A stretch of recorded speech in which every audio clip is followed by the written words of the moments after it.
Este é o mais famoso podcast sobre calçado. Todas as terças-feiras, Pedro Fonseca e Rui Oliveira falam sobre o dia-a-dia da indústria, as notícias, o design, a tecnologia e, mais importante, as pessoas por detrás da indústria. Aperte os seus sapatos e ouça o podcast com um novo episódio todas as terças-feiras. Este podcast tem o apoio de Login, agência de marketing digital para a indústria da moda. e de Vapsol, always a step ahead. Sejam bem-vindos a mais um episódio de o mais famoso podcast sobre calçado. Meu nome é Pedro Fonseca e tenho comigo, como é habitual, o Rui Oliveira. Olá, Rui, já não nos víamos há algumas semanas. Olá Pedro, é verdade, obrigado. Estamos aqui de volta e o tema que nos traz cá hoje não é o mais positivo para a indústria do calçado, mas terá que ser abordado, que é a conjuntura atual pelo que passa o setor do calçado. E nós vamos começar aqui, e começo eu com uma pequena introdução, mais para a parte estatística, que foi objeto de um artigo do Felgueiras Magazine, e que no fundo diz que o acumulado das exportações de calçado entre janeiro e maio, atenção, maio de 2023, diminuiu 0,3%, portanto algo muito ligeiro, em relação ao mesmo período do ano anterior. Portanto, apesar da ligeira queda, aqui é importante salientar duas coisas. Primeiro, o valor acumulado dos primeiros 5 meses do ano de 2023 é o segundo maior sempre, sendo apenas superado pelo registro de 2022, que foi um ano excepcional para a indústria do calçado. E aqui mais uma nota que eu queria dizer é que temos aqui o efeito da inflação, que não está aqui representada nesta diminuição de 0,3%. Se considerássemos aqui também o efeito da inflação, o valor certamente que seria superior, né, em termos de valores reais. Mas mesmo tendo em consideração a inflação, os dados não são propriamente ainda maus de todo. E atenção, que eu chamo aqui a atenção, que estes são dados do Instituto Nacional de Estatística, dados oficiais, que são fornecidos pelas empresas portuguesas do setor do calçado. Ou seja, os contabilistas enviam os dados para o Instituto Nacional de Estatística. Ora, agora vamos chegar aqui à nossa questão, que é o que nós sentimos no terreno, o que nós sentimos na indústria do calçado portuguesa. São algumas empresas, uma já, pelo menos que eu sei, razoavelmente grande, a fechar, outras que estão parcialmente com os funcionários de férias, com redução de horários, etc. E falta de encomendas. Rui, no início do ano, no nosso primeiro podcast deste ano, avisaste que vinha aí uma quebra abrupta, e estou a citar, das encomendas da indústria do calçado no primeiro semestre. Como é então? É verdade, Pedro. Num dos podcasts que nós fizemos foi precisamente um dos alertas que efetuei. Eu sei que esse alerta foi efetuado precisamente na fase de transição, portanto estávamos a falar de transição de coleções, e que muitas das vezes, como a transição é também ela normalmente mais baixa do ponto de vista daquilo que é o recepcionamento de encomendas, pode não ter surtido o efeito necessário relativamente àquele alerta que eu fiz saber. No entanto, eu quero apenas alertar que, de facto, esse alerta foi baseado com dados que já vinham precisamente não só dos fatores que nós poderíamos eventualmente colocar em cima da mesa para discutir um cenário desta natureza, que tem a ver com aquilo que é a fase de desenvolvimento de coleções para a maior parte dos clientes, e também o feedback obtido não só por instituições representativas do setor, mas também por clientes que operam à escala global. Portanto, já havia uma tendência para a redução do número de encomendas face àquilo que foi o ano 2022. E ele não foi feito de bom grado, naturalmente, que aquilo que se tem vindo a passar tem-se refletido precisamente nessa queda abrupta de encomendas tal e qual como foi conversado, Pedro. Eu diria que... Rui, desculpa interromper, tu tens alguma noção de que em altura deste ano é que se começou, sob alguma fase em que se começou a reduzir mais abruptamente essas encomendas? Assim, foi precisamente naquilo que é a recepção das encomendas de outono e inverno 2023, que são aquelas que ocorrem normalmente a nível de trabalho nas fábricas, no período que vai de março até agosto, setembro, sensivelmente, deste ano corrente. E eu diria que é precisamente aqui que está a grande questão, Os dados do Instituto Nacional de Estatística, Pedro, deixa-me referir que são dados estatísticos, mas que não refletem naturalmente a realidade que se vive atualmente. Se quisermos dizer assim, os dados que aí vêm não são certamente animadores, são dados que vão refletir muito aquilo que foi a quebra das encomendas e também a redução, mesmo muito significativa, do volume de pares que foi feito na indústria do calçado. Eu quero apenas dizer que este ano de 2023 está a ser particularmente sensível e extremamente difícil de gerir, porque eu acho que a indústria em geral não estava preparada para uma queda tão grande. Nós estávamos confiantes, e acho que a indústria do calçado estaria, de certa forma, confiante face àquilo que foi o ano 2022, de ter um ano 2023 que não representasse no volume total o mesmo número de pares ou o mesmo nível de faturação, mas nunca reduzir a números como aqueles a que estamos a assistir, que de facto eu devo dizer que a palavra crise de facto bem aplicada neste setor, e o Instituto Nacional de Estatística, apesar de referir isto nesta fase, a realidade que se vive no dia-a-dia nas fábricas e aqui no Conselho não é essa, e acho que estaremos certamente de acordo quanto a essa questão. E lá está, como tu referiste, sobretudo a partir de março, abril é que se começaram a verificar estas quebras, e eventualmente já nos próximos dados do Instituto Nacional de Estatística, que deverão ficar disponíveis daqui a uma semana ou duas, já com um mês, mais 2 semanas, já com o mês de junho, provavelmente já vamos ver aí uma quebra superior, infelizmente. Rui, permite-me que te pergunte, isto deve-se, porque há excesso de estoques nos armazéns, nas lojas? Isso deve-se a muitos fatores, e um deles é sem dúvida o excesso de estoque, Pedro. Mas eu acho que aqui é importante clarificar, e para que todos percebam aquilo que está a passar no setor do calçado e na indústria do calçado, porque é muito importante que todos tenham esta noção e todos nós sejamos um pouco agentes da mudança naquilo que podemos fazer para o futuro. No entanto, é preciso refletir sobre algumas questões, Pedro. 2022 foi um ano de encomendas absolutamente excepcional. E quando dizemos absolutamente excepcional, estamos a falar de um volume anormal para aquilo que é possível produzir nesta indústria, e nomeadamente nas fábricas de felgueiras. Portanto, há que dizer que muitas das encomendas que foram aceitas estavam acima daquilo que poderiam ser as capacidades reais das empresas e, portanto, naturalmente que o facto de estarem acima das capacidades reais ia levar a outro tipo de dificuldades. Essas dificuldades eu acho que foram refletidas não só do ponto de vista do planeamento, ou seja, a nível da entrega das encomendas, como também do ponto de vista financeiro, no que respeita não só à parte de compra como à própria faturação e depois ao receber precisamente o valor quanto a essa produção por parte dos clientes. Mas nós temos que assinalar aqui um facto, Pedro, que é muito importante. As entregas ocorreram de forma muito tardia. Portanto, as entregas da estação de outono e inverno 2022 ocorreram de forma muito tardia. Temos também de dizer que os clientes tiveram uma parte da culpa. Portanto, os clientes sabiam perfeitamente que o mercado asiático e grande parte dos mercados estando fechados, tinham que recorrer ao mercado europeu, em particular a Portugal, para conseguirem fazer algumas das suas encomendas. Nós, à boa moda portuguesa, para tentar, eu digo em geral, ok? Em geral, à boa moda portuguesa, tentamos, de certa forma, ficar... Exatamente, ficar com o máximo número de encomendas que fosse possível, de forma também a vincular estes clientes até para o futuro, ou seja, criar aqui uma relação e uma parceria e demonstrar que havia essa capacidade por parte deste setor e desta indústria. O que eu acho é que todas as empresas pensaram o mesmo. Naturalmente que todas pensaram da mesma forma e chegaram aqui a uma fase mais tardia da estação, eu diria que a partir de maio, junho, acho que todos perceberam que o volume era de tal ordem em todas as empresas que ia ser muito difícil cumprir com as datas de entrega que tinham sido dadas aos clientes. E então estas entregas começaram naturalmente a derrapar ao longo da estação, e foram algumas levadas em setembro, outubro e novembro, quando as coleções de inverno já deviam estar nas lojas.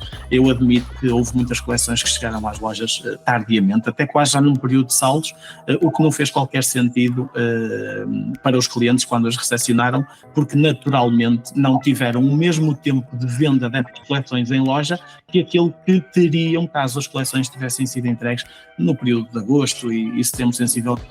E esse leva a outro problema. Portanto, se as encomendas não são entregues no prazo que é estipulado ou naquele que era desejável, é natural que o tempo de venda é mais curto e vai implicar isso, que exista um excesso de stock depois para futuro por parte das lojas, dos clientes e das marcas. Esse excesso de stock, Pedro, foi um dos fatores essenciais e predominantes para que a redução das encomendas nesta estação de outono e inverno 23 determinasse que os clientes fizessem um reajuste naquilo que eram os seus estoques e naturalmente não terem tanto essa necessidade. Devo também aqui dizer que com a abertura do mercado asiático denotou-se depois claramente não vou dizer que os clientes fugiram novamente para a Ásia, mas naturalmente existe aqui uma abertura do mercado asiático com condições mais atrativas e uma parte dos clientes que estava habituado a fazer estas encomendas na Ásia deslocalizou de forma natural também as encomendas que estavam aqui de forma excepcional. E alguns desses, será que ficam por cá, Rui? Alguns desses eu acho que ficam por cá porque aquilo que o Covid nos demonstrou, e se a parte digamos assim, se a administração e a gestão na maior parte dos casos, de marcas que operam à escala global, for bem conduzida, vai determinar que para o futuro o local to local, portanto produzir local para vender localmente, vai começar a tornar-se uma realidade num futuro próximo. Eu diria que o risco de ter todas as encomendas apenas numa região, numa determinada região à escala global, torna-se depois também um risco para as próprias entregas e para a colocação deste produto no mercado. Todos sabemos que na Europa se paga mais um pouco por aquilo que é, mais um pouco, porque é o valor justo, naturalmente, que se paga pelo calçado. Em comparação com o mercado asiático, e que a nossa competitividade nunca deve ser alicerçada naquilo que é o mercado asiático, deve ser alicerçada noutro tipo de categorias e não apenas no segmento de preço, mas é com naturalidade que vemos depois essa deslocalização. Há aqui outro dado, Pedro, que é muito importante ressalvar. Durante o período do ano passado para o período deste ano, todos nós assistimos que há uma guerra que decorre na Ucrânia e na Rússia e que levou a que a economia à escala global, nomeadamente a questão da segurança alimentar que tanto falamos, se traduzisse também numa escalada de preços, não só por parte da escalada de preços que tivemos o ano passado na matéria-prima, mas também na escalada de preços de forma mais generalizada, que levou a uma inflação galopante e que fizesse com que a maior parte dos mercados também sentisse alguma asfixia financeira. Esta asfixia financeira e esta inflação também se faz notar no consumidor final, portanto, o consumidor final também retraiu na sua compra, o que não veio ajudar à questão de haver um excesso de estoques, que juntamos aqui uma questão de também haver uma redução e uma contração da compra por parte das pessoas, além da deslocalização já por si só natural de uma parte da produção para a Ásia. Portanto, há aqui três fatores que são uma tempestade quase perfeita para que estes valores reduzissem substancialmente. E já na altura, Pedro, quando em janeiro ou em fevereiro alertei sobre esta queda abrupta, tu como economista que o saberás certamente, era algo que tínhamos que esperar. Portanto, a inflação estava a subir de forma consistente, ela não para de um momento para o outro. Aliás, ainda agora vemos a pressão que está a ser exercida sobre o Banco Central Europeu para a manutenção de juros e a não subida novamente, que vai levar a situações absolutamente insustentáveis, e portanto também os dados estatísticos e económicos já nos diziam alguma coisa sobre isso. Olha, eu vou aproveitar e vou puxar dos meus galões de economista, mas vou tentar ser o mais breve e o mais simples possível. para explicar aquilo que tu acabaste de dizer. E eu vou já falar mais daqui a pouco do secretário de Estado que esteve aqui em Felgueiras, e os políticos, de uma forma geral, puxam pelos bons dados macroeconómicos da nossa economia que estamos a passar a vir para atravessar agora, e de facto os dados são muito bons. Estamos a falar de uma dívida pública que está a baixar em percentagem do PIB, estamos a falar da inflação em Portugal que está abaixo da média da União Europeia, estamos a falar das exportações que já ultrapassaram os 50% do PIB em 2022, é algo que é excepcional mesmo. Já conseguimos alcançar este valor. O PIB está a crescer pouco, mas está a crescer.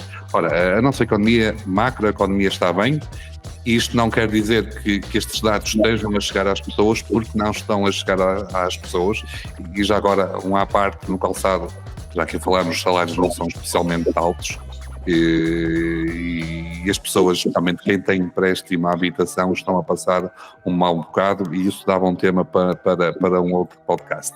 Bom, mas o problema da indústria do calçado portuguesa não está em Portugal, está fora de Portugal. E aí é que as coisas, nos mercados onde nós vendemos os sapatos, especialmente na Europa, e aí é que está o nosso problema. Bom, os dados, a União Europeia, a zona euro está em recessão. Aqui destaque para a Alemanha, que é o motor da economia europeia, que está com uma inflação muito grande, cresceu em junho para 6,4%. E aqui vamos falar da inflação, e para que não haja dúvidas, ninguém tenha dúvidas, a inflação é o pior inimigo de uma economia. Repito, porque é mesmo importante, a inflação é o pior inimigo de uma economia. Há várias formas de combater a inflação, aquela que é mais eficaz e que depende dos governos é através do aumento das taxas de juros. O Banco Central Europeu tem aumentado as taxas de juros e vai continuar a subir as taxas de juros ao longo deste ano, com toda a certeza. Taxas de juros altas, logo quem tem empréstimos vai ter menos poder de compra, a inflação também traz menos poder de compra às pessoas, até porque os salários reais normalmente baixam quando há inflação. Aqui em Portugal, tirando o salário mínimo que acompanhou a inflação, todos os restantes salários, com uma outra exceção, obviamente, os salários baixaram. E temos a guerra na Europa também, com todos os constrangimentos que isso traz. Ou seja, as pessoas, os consumidores na Europa, nos Estados Unidos também estão a perder poder de compra, e por isso também estão a comprar menos sapatos do que compravam numas situações normais. E esta é a situação resumida do ponto de vista meramente económico. Independentemente dos estoques, por exemplo, que tu falaste, a tendência económica seria esta, havendo estoques, obviamente pior ainda a situação. Projeções para o futuro.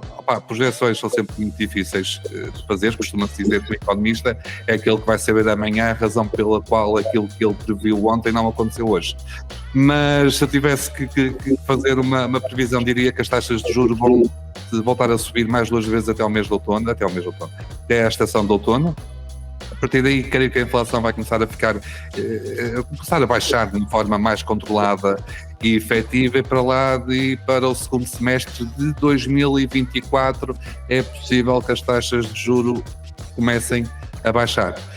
Por isso, a partir do final deste ano, início do próximo, vamos ter a economia já a crescer, a economia europeia, já a crescer, ainda que muito pouco. Com isso, os consumidores nessa altura também vão começar a ter mais dinheiro nos bolsos e provavelmente a comprar um pouco mais de sapatos.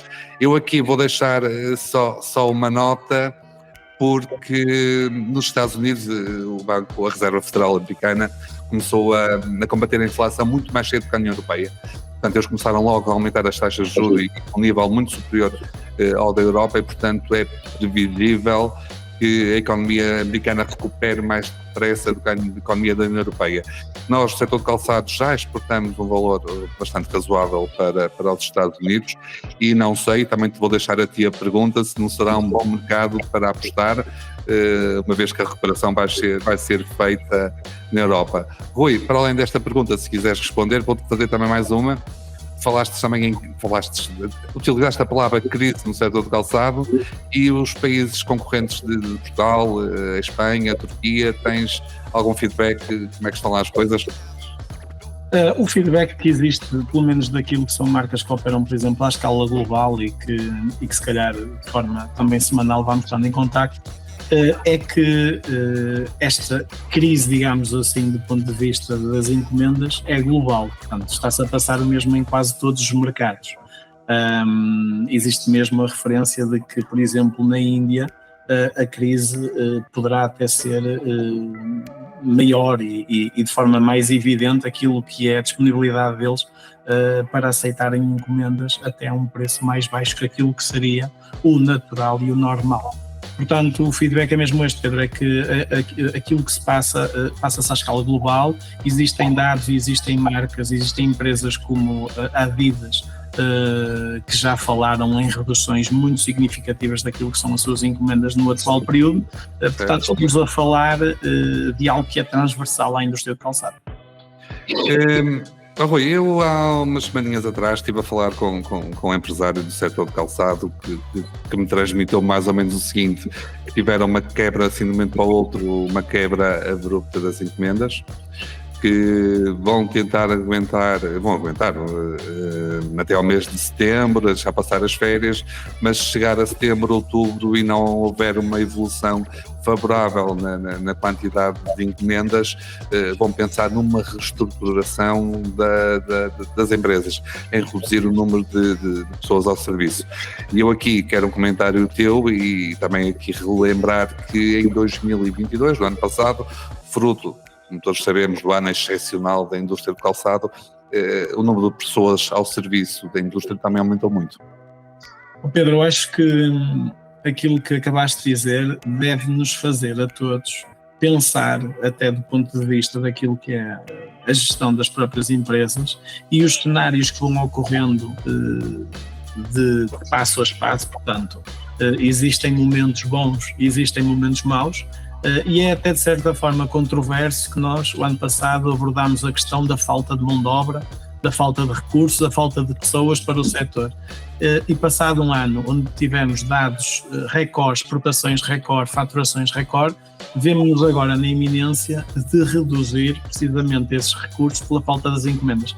Isto é um cenário que deve ser bem avaliado por todas as empresas e até pelos nossos trabalhadores para compreenderem que aquilo que se passa à escala global e os impactos que por vezes tem uma guerra, uma inflação e a situação económica na região onde vivemos, em particular na Europa, tem sempre efeitos sobre aquilo que é o nosso dia-a-dia.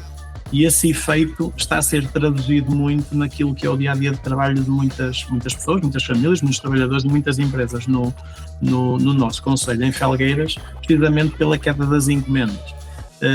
E é aqui que eu chamo a atenção que é muito importante fazer uma avaliação daquilo que é as necessidades quanto ao futuro. Portanto, tendo estes dois cenários em mente, portanto, um cenário extremamente positivo e otimista e um cenário negativo e pessimista, eu acho que é tempo de, nesta fase, mais que reestruturar do ponto de vista dos recursos humanos, é reestruturar as empresas do ponto de vista da estratégia comercial e da sua própria programação no que respeita ao futuro e à filosofia, ao conceito de empresa que querem ter. Se querem ter uma empresa vocacionada para a quantidade, se querem ter uma empresa vocacionada para a qualidade, se querem ter uma empresa vocacionada para um preço mais baixo ou para um preço mais alto. Todos nós sabemos que é fácil falar, mas depois no terreno, no dia-a-dia, é preciso que muitas equipas e que todos trabalhem em harmonia e de forma interligada para fazerem as coisas acontecerem. Mas de facto o caminho não passa pela quantidade, e isso ensinou-nos 2022.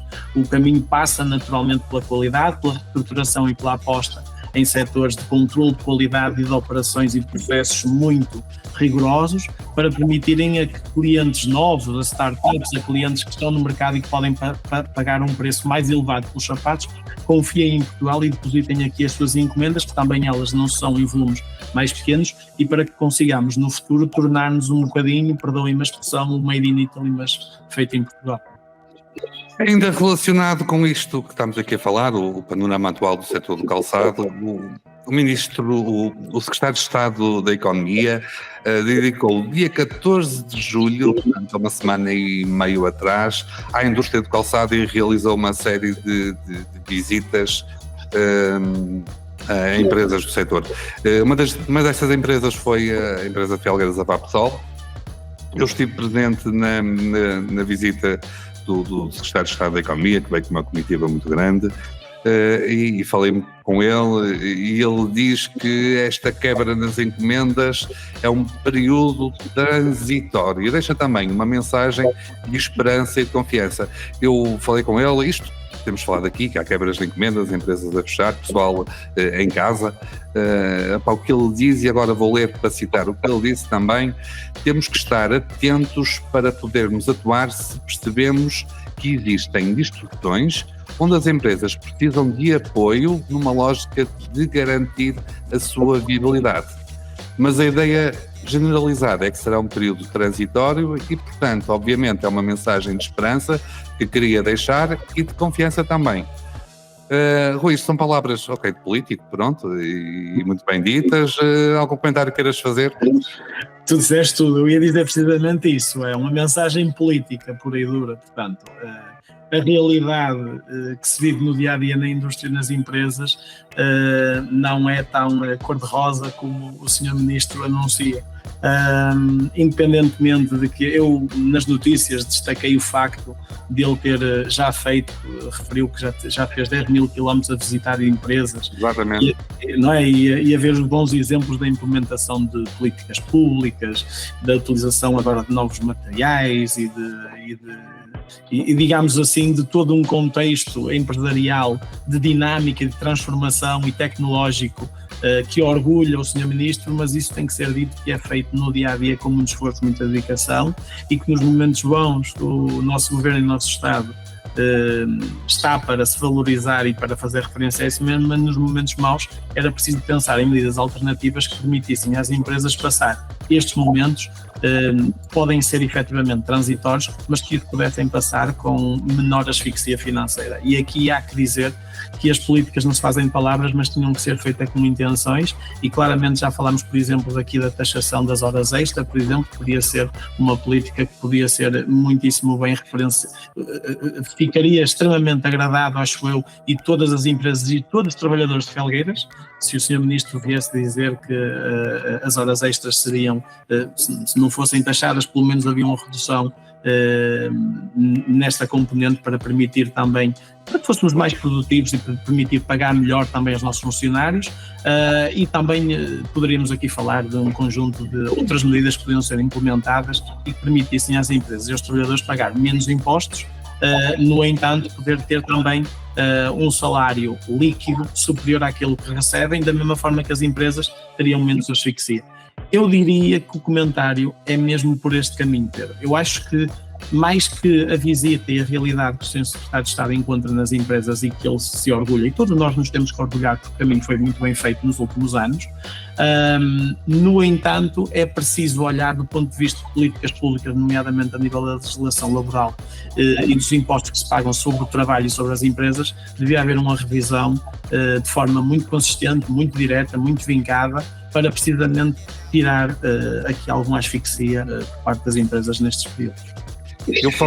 Eu falei há pouco que as exportações portuguesas em 2022 já ultrapassaram os 50% do PIB, como dado muito relevante, que o é, e para mim esse valor histórico é por culpa no sentido positivo das empresas, dos empresários, dos trabalhadores, e acho que não é por culpa do governo, por ação do governo.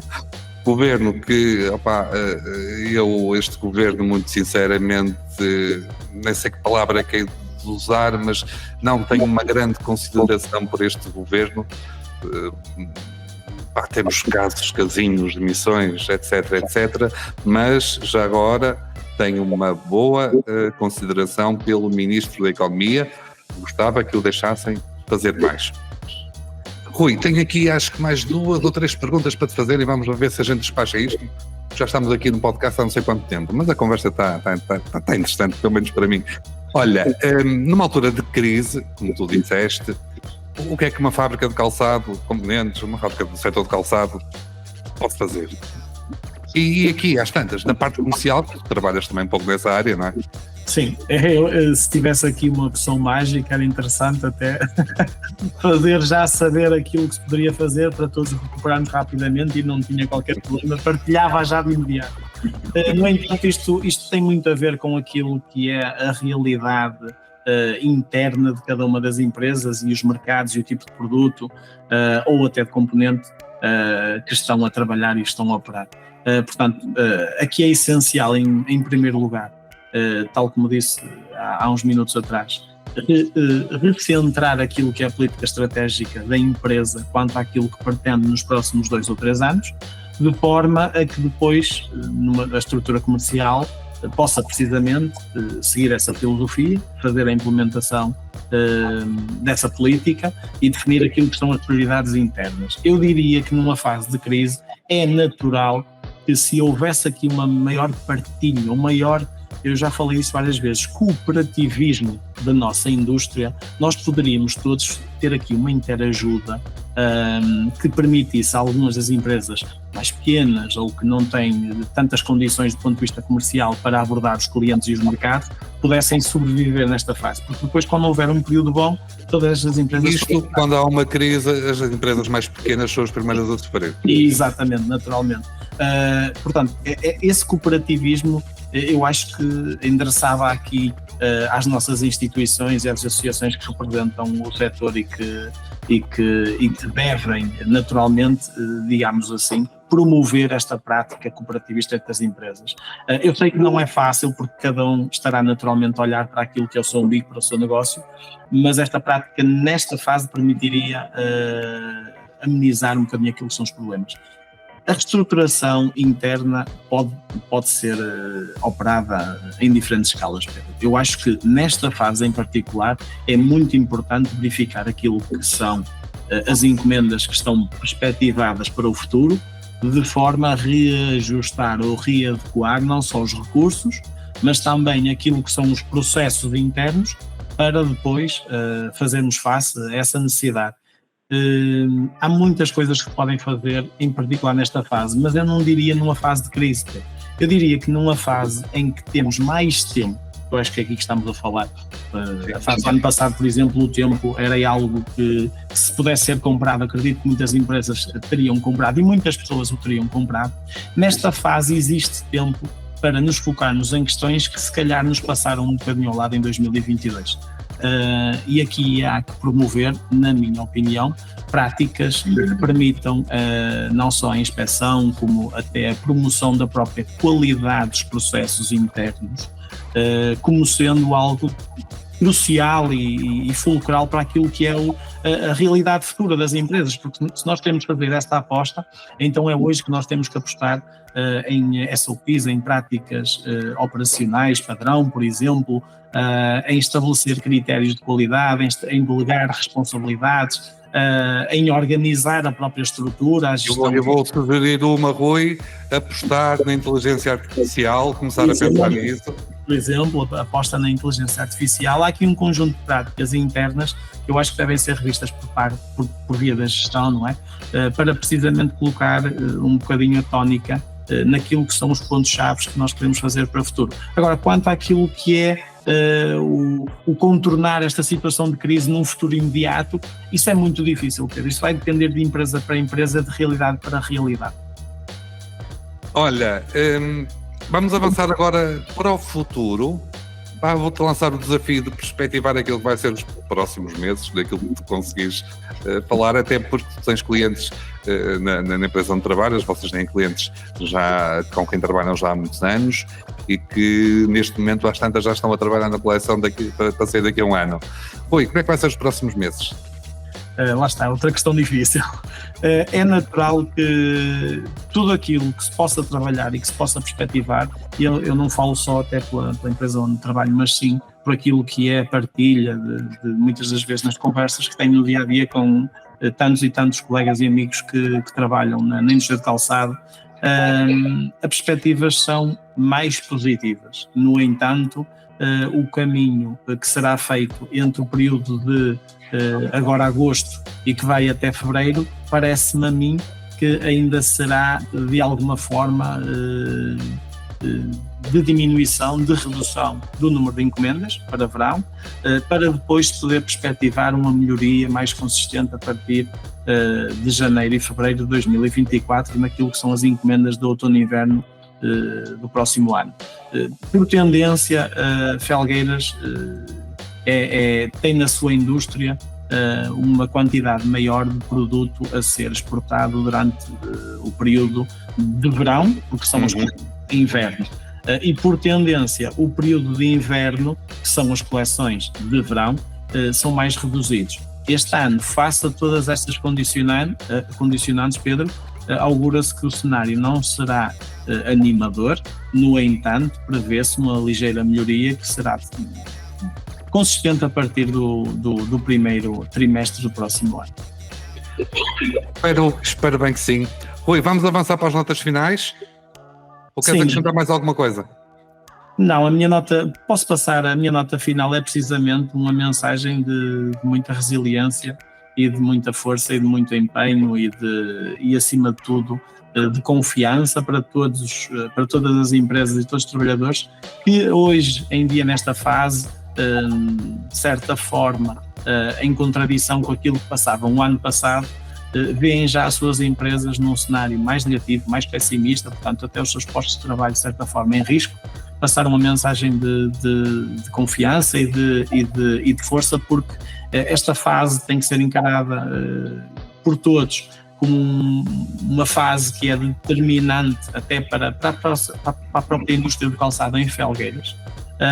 Esses alertas têm vindo a ser dados de diversas formas, Pedro. Este é apenas um dos meios onde nós utilizamos para fazer o alerta, mas eu sei que esse alerta e certamente foi dado já até do ponto de vista político, do ponto de vista daquilo que são as instituições e associações do setor, para o governo e para olharem para esta indústria de outra forma, porque de facto esta volatilidade, Pedro, de cenários acaba por danificar bastante aquilo que são as estruturas empresariais das empresas e é difícil aguentar estas quebras. Portanto, a minha mensagem é de confiança, de força e tentar passar este período que aí vem nos próximos meses da melhor forma possível. Rui, eu tenho uma nota final para a qual eu queria o teu comentário. Isto tem-se falado que o Centro de Formação de Calçado que poderá fechar aqui em Felgueiras. E na semana passada o Secretário de Estado do Trabalho, Miguel Fontes, foi questionado por jornalistas sobre possíveis encerramentos de centros de formação aqui na região no Tâmega Sousa, como o Centro de Metalomecânica na Amarante, o Imobiliário em Paredes e o de Calçado aqui em Felgueiras. Bom, ele respondeu o seguinte, e passo a citar: alguns destes centros seguramente merecerão continuar a ser apoiados, ainda mais valorizados, outros, porventura, essa avaliação demonstrará que tiveram no passado a sua relevância e que hoje, porventura, já não se justificam. Rui, eu queria ter um comentário teu a esta afirmação do Secretário de Estado, à importância do Centro de Formação do Calçado. Qual é a tua opinião? Ora, eu diria, se existe uma aposta cada vez mais direcionada para os cursos de especialização tecnológica por parte do sistema educativo, é contraditório essa afirmação, porque de facto está a contradizer aquilo que são as políticas públicas que vão no sentido também de especializar os nossos jovens num curso não superior, mas integrá-los depois já no mercado de trabalho com a especialidade respectiva que escolherem. E nós sabemos que estes cursos de especialidade tecnológica, e sabemos que as escolas secundárias já oferecem cursos profissionais que permitem depois a um jovem que acaba o 12º ano integrar diretamente e com a especialização o mercado de trabalho num contexto à escala local ou regional. Obviamente que esses cursos são adaptados mediante a região em que se inserem, mediante a indústria predominante, o setor predominante, e depois podemos escoar diretamente estes jovens para este mercado. Ora bem, se existir um encerramento destas escolas em localidades onde a atividade predominante é precisamente aquela mesma, vamos imaginar que aqui no setor do calçado decide-se extinguir o Centro de Formação de Calçado. Eu parece-me um erro muito grande fazê-lo nesta fase, até porque teríamos que ter aqui uma estratégia então demonstrativa daquilo que era uma procura alternativa de indústrias para o setor, para o nosso município, para a região onde nos inserimos. Não me faz qualquer sentido a afirmação, a não ser que desconheço aquilo que vai na cabeça do Sr. Secretário de Estado da Economia, mas naturalmente que era bom aferir qual é o fundo dessa afirmação, em que é que isso se traduz para esses municípios e para essas localidades. Parece-me até contraditório quanto àquilo que o sistema educativo a nível nacional está a fazer. E se depois for para fechar as escolas, ou centros de formação, neste caso, à escala municipal ou regional ou local, estamos a promover cada vez mais o centralismo. Portanto, se vamos levar esses cursos para fora destes concelhos, para municípios centrais, urbanos, mais urbanos, para grandes centros, e se tirarmos novamente daqui os nossos jovens para os levar para grandes centros, naturalmente que as cidades do futuro, então essas estão condenadas a não terem muitos jovens a trabalhar. Eu aqui só acrescento algo ao que tu disseste, é que a formação tem que ser com muita qualidade. E aqui no caso do calçado tem que envolver necessariamente as empresas e uma articulação muito grande entre os centros de formação e as empresas.